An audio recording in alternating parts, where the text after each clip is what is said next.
Hey, this is Chris with Cycle Source Magazine. We're back in the Grease and Gears garage, and you guys have been following along for the last couple weeks as we got our frame fixture set up to start bending tubing to build our chopper frame for the Chopper Friends Throwdown coming up during Arizona Bike Week.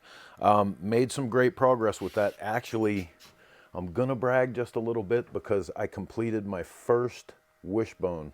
I'm told this is one of the most complicated sequences to do in tubing bending and pipe bending, whatever you want to call it. So I've done a number of these tall 70s choppers, little skinny choppers, and this time I wanted to do something different. So I got some 304 stainless. I'm going to be machining these down to make a cool little slip fixture. If you see on the picture here, you can see the templates, the little paper templates that I made up on the pan head frame. But ultimately what I'm going to do is, after they're machined with this little step in it, it's kind of a design that I made up, they're going to have an angle cut in them, and then, you know, we'll do little tiny stitch welds and get them on the frame.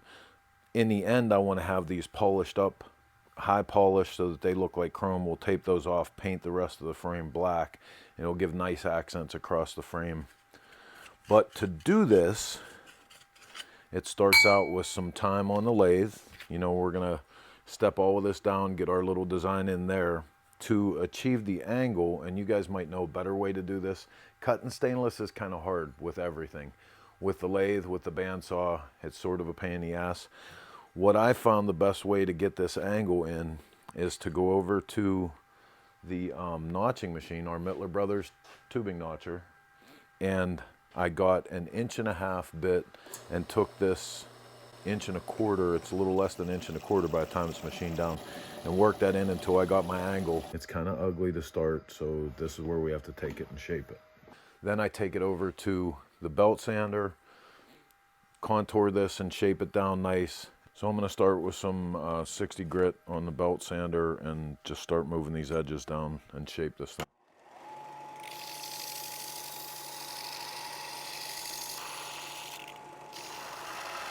Now see, the hardest part is as it sits against the tubing, you want the square edge all the time.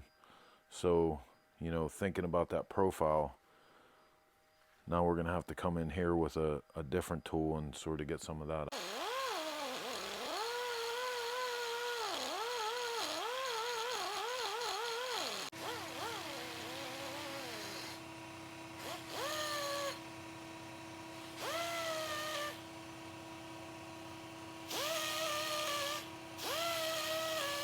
I'd still like to see that sanded a little better. I have one more trick for that.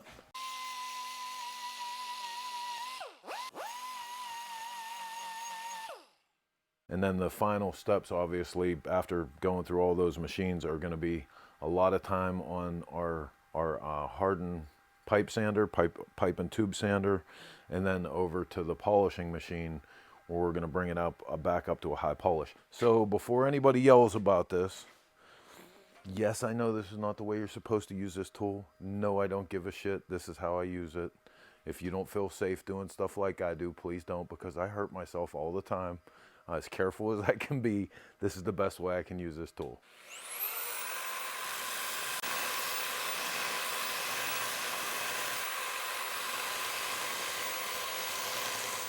Next step is going to be the polisher. I have a couple different style brushes on here that I use.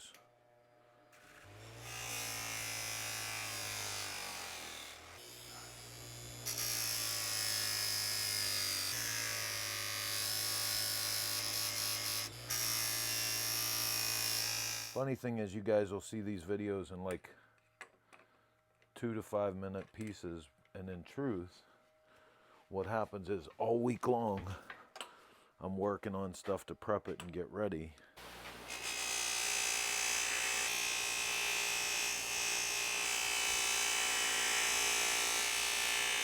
Okay, so I'm not entirely happy with this yet, but you can see what we're getting there. I'm probably going to pull out the good stuff. I have some actual grinder's grease with some different grits that I'll probably put on the wheel and get it better, but you can see how I'm starting to get that up to a almost chrome-like finish. So after I finish the polish, you can see like what I'm going for back there, these two slip fixtures. It'll give that some personality. And when we match that with our down tube, once it gets into place, you know, we'll have some of that throughout the build. It'll kind of be cool. It's something different, something, you know, a little extra to do just to jazz it up.